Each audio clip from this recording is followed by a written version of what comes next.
Salut ses amis, j'ai bien tiré dedans. J'espère que vous allez bien. Aujourd'hui on se retrouve avec une 997 turbo 620 Nm de couple, 480 chevaux, biturbo les amis. Donc toujours avec ce flat 6 3 litres 6. Elle a une bonne gueule, elle est de 2007. On va faire justement le tour un peu extérieur. Et il est dans un vrai état, elle a 40 000 km la voiture.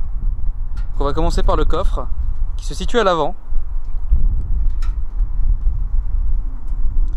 Et pour l'ouvrir, très simple. Donc hop, ici. Et vous avez deux boutons là. Donc le coffre avant. Voilà, on va voir ce que ça donne au niveau de l'arrière si j'ouvre. Alors qu'est-ce que ça donne? Bah, on voit le moteur. Bon, on va commencer par le moteur hein. Le voici, le voilà.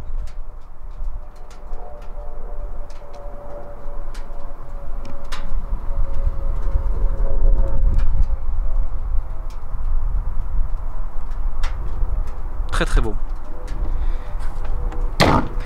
Porsche c'est quand même les rois de l'optimisation de l'espace quand même. On se retrouve quand même avec des voitures qui sont petites, quand même en termes de gabarit, qui marchent vraiment bien, qui sont utilisables au quotidien. Et j'avais particulièrement été choqué par la 992 justement, qui était incroyable de concentrer de technologie, d'espace et de puissance.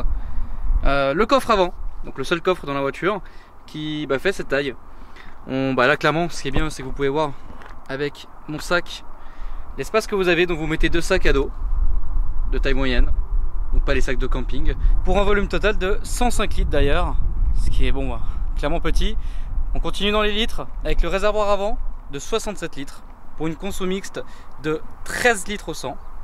Alors ça consomme quand même le bébé, putain, hein, quand même. Excusez-moi, j'ai été perturbé par un appel d'Akram. La voiture pèse 1 tonne 620 d'ailleurs. Petite info sympa à prendre. L'aileron ici est déployable par un bouton à l'intérieur et sinon il se déploie automatiquement à une certaine vitesse. J'ai pas la donnée technique en tête, mais je sais qu'il se déploie automatiquement. C'est une 4 roues motrices avec ici une boîte Tiptronic à 5 rapports ou disponible aussi en mécanique 6 rapports. Petite info d'ailleurs, c'est que la voiture valait 150 000 € à la base, en tout cas à sa sortie. Et pour parler de celle-ci qui est donc en vente chez Vendôme Auto, elle a la particularité d'avoir le ciel de toit. Alors je sais que les options on le dit pas souvent, mais ici en tout cas j'ai discuté avec Ismail, il a pu me dire un peu les options qu'elle a. Ciel de toit en Alcantara noir avec toit ouvrant, le son Bose qui est ici justement, les sièges électriques qui sont ici. Elle a aussi le régulateur de vitesse là. Et c'est le même proprio depuis 2009 et il est full carnet entretien Porsche. Et le mec l'a entretenu tous les ans chez Porsche. Même s'il y avait rien à faire, le mec y allait quand même, tu vois. Alors que nous on a de la peine à aller faire justement une vidange. Lui, pas de souci mon pote. Voilà, en tout cas vous avez la config sous les yeux. Je viens un peu de me faire un mini plaisir avec. Et autant te dire que ça marche très fort. Et même Akram justement, j'ai dit au téléphone que j'étais avec une 997 turbo. Il m'a fait, ça marche une tonne. J'ai fait oui. Et écoutez, ensuite je pense que on va commencer l'essai sur route. Je vais aller prendre ma petite GoPro et allons-y. La clé se présente sous cette forme là. Donc une pression maintenue sur le bouton pour le coffre et vous l'ouvrez. Ici, hop. Ensuite vous connaissez le classique, hein, verrouiller, déverrouiller. Ok, allons-y. L'aileron est en mode sortie d'ailleurs. Alors, la clé à gauche.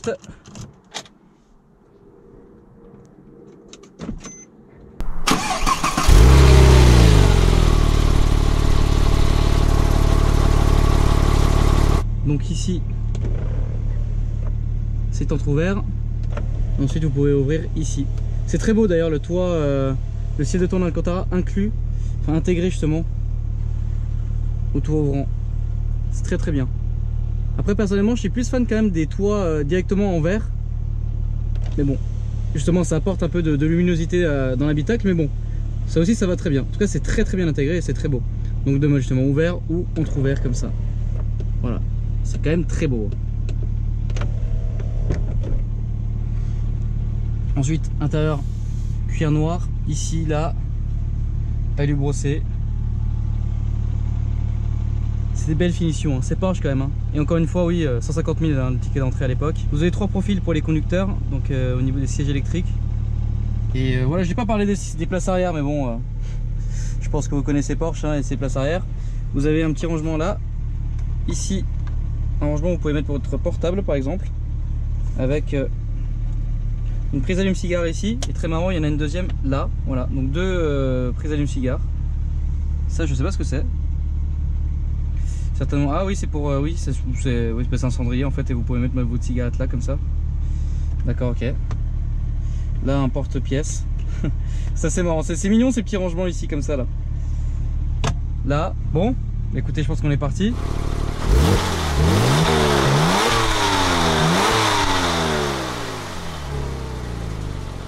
Magnifique. Donc il y a le frein à main qui est ici, manuel. Allons-y. Alors là au niveau des boutons, vous avez l'aileron qu'on peut déployer ou non. Alors je sais pas si on va le voir. Là j'ai appuyé et il est en train de se baisser. Alors, par contre il faut maintenir le bouton appuyé. Donc là il se relève. Voilà, je sais pas si on l'a vu, en tout cas ça marche comme ça. J'aurais pu, ouais, c'est vrai que j'aurais pu le filmer depuis l'extérieur. Donc là on va raffermir la suspension ici sur ce bouton. Et d'ailleurs il n'y a pas que la suspension qui se durcit, il y a aussi la direction.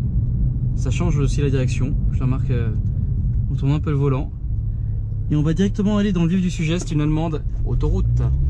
Alors, hop, durcir la direction. Mode sport. I don't know what the change, but c'est cool. Ensuite au niveau du levier de vitesse, donc mode parking, marche arrière, neutre, D, mode manuel, vous le mettez donc sur la gauche en D, et vous avez la boîte Tiptronic, alors avec les plus ici et les moins, donc là j'appuie sur moins, et là ça va diminuer la vitesse. Alors très marrant, la voiture même à l'arrêt est en position toujours deuxième, donc peut-être que ça change avec le mode sport, hein, mais en tout cas en mode normal, quand vous êtes à l'arrêt, la voiture part sur la deuxième. On va peut-être le voir au céder le passage s'il y a une voiture qui arrive. Donc là on est en mode sport, il n'est pas impossible que justement ça revienne sur la première. Ça c'est une info à confirmer, on va voir ça juste après. Au niveau du compteur de vitesse, donc là on a la température d'huile en plus dans la température d'eau justement. Ça c'est très pratique que ça soit directement ici. Et la pression d'huile qui est ici. Donc ça c'est assez marrant. Donc là est-ce que ça va se mettre sur la première? Non, ok. Ça se met pas sur la première. On va directement aller sur l'autoroute et on va rester en mode D. Parce que de toute façon c'est pas très agréable en mode manuel. Je peux montrer quand même le temps de passage de rapport. Ici. Alors, hop, je vais le mettre sur la deuxième. Là je passe une vitesse. Là maintenant, 3, 2, 1. Vous voyez, c'est assez long quand même. Bon, fini de jouer.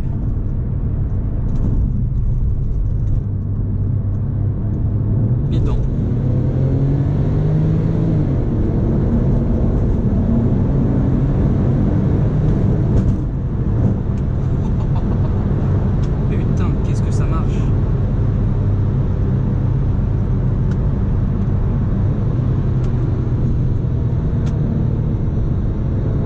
Qu'est-ce que ça marche?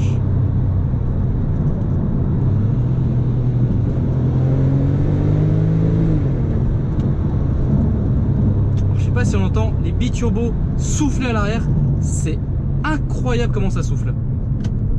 C'est vraiment incroyable comme voiture. Oh, qu'est-ce que ça marche?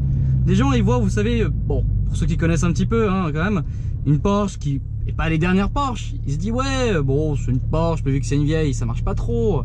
Ah mon pote, qu'est-ce que ça marche. Alors on n'est pas sur une boîte PDK et bon le changement de rapport de vitesse est quand même assez lent, mais c'est quand même ça en reste pas moins très efficace. 4 roues motrices, autant te dire que ça tient le pavé comme jamais. On va aller faire quelques courbes après d'ailleurs.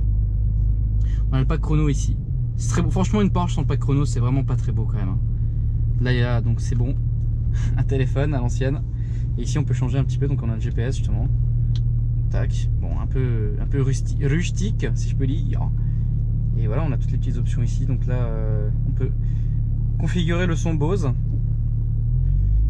Voilà, c'est quoi, d'accord. C'est le mode éco pour... Bon, en plus j'avais la clim. On a les sièges chauffants d'ailleurs. Voilà, ça c'est une bonne petite info à prendre. Et voilà, on va baisser, on va mettre... Il fait assez chaud aujourd'hui.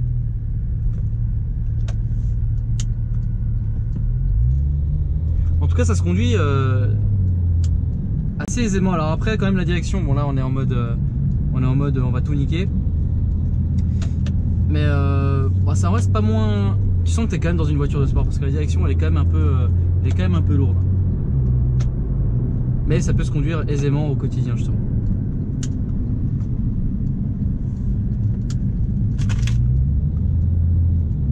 Bon, mais nous c'est pas la conduite au quotidien qui nous intéresse ça.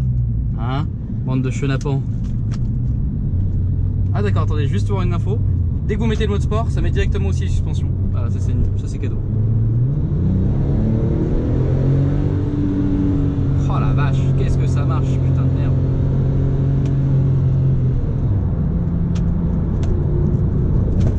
Putain, une vieille Mustang derrière, c'est beau.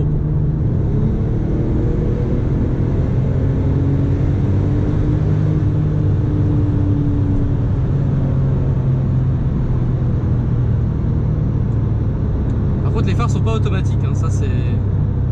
Je tiens à le préciser.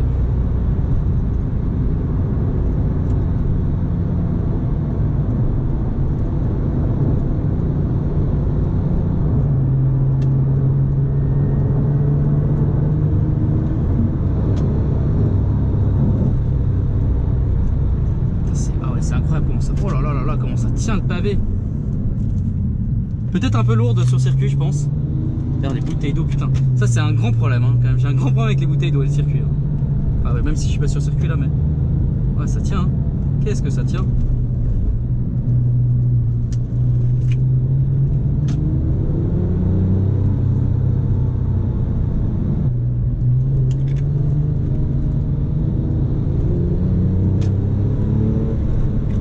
Ouais, c'est incroyable. Porsche ils sont quand même très doués pour faire des voitures qui sont utilisables au quotidien et sur circuit, qui soient une arme redoutable entre de bonnes mains. Qui évidemment ne sont pas les miennes, hein. Voilà, ça c'était vraiment cadeau, parce que je le sentais venir. Après c'est pas une voiture que j'ai vue cette semaine, donc là je la découvre limite un peu avec vous. Et ouais, je sens que c'est... Bah, tu sens le poids des 4 roues motrices en fait. Je sens que ça rajoute quelque chose par rapport à d'autres voitures que j'ai pu tester. Après c'est mortellement efficace. Mais cette boîte manuelle, je suis quand même très, très curieux quand même.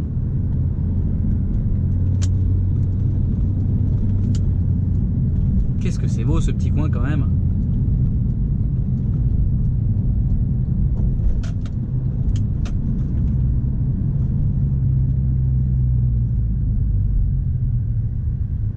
Petit plaisir.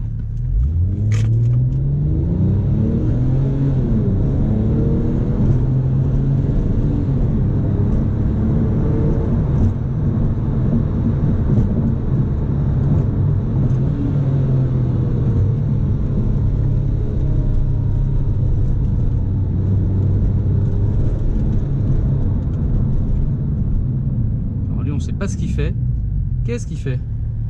Ah d'accord. Mon ami, il faut mettre le clignotant à gauche, hein, pas à droite. Voilà. Oh, les turbos quand ils s'activent, c'est impressionnant. C'est impressionnant les turbos quand ils s'activent. La vache. Écoutez les amis, on va se permettre une petite vérification par carvertical.fr ou .com, qui est un site justement qui vous permet de vérifier l'historique de vos voitures. Pour cela, très simple, il faut vous munir soit de la plaque d'immatriculation de la voiture ou alors, le meilleur des cas, le numéro de série. Et on va vérifier ça tout de suite et ensuite on se retrouve pour l'outro chez Ismail. A tout de suite.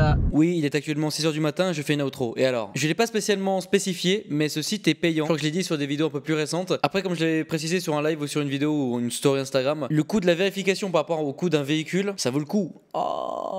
Excusez-moi, il est très tard.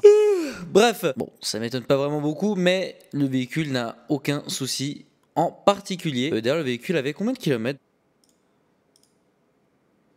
Elle a 38 500 km. Et les prochains travaux à effectuer sont à 60 000 km. Et normalement, à 30 000 km, il a dû y avoir justement tout ça de fait. Pas de problème pertinent sur ce modèle de véhicule. Donc voilà, en tout cas pour ce qui est de la partie car verticale. On se retrouve pour la retrouver dans quelques secondes. Oui, je suis complètement défoncé. Les amis, j'espère que cet essai vous aura plu. En tout cas, franchement, je me suis fait un bon avis là-dessus. Ce qui est bien, c'est que j'ai pu tester les boîtes PDK avant de tester celle-ci.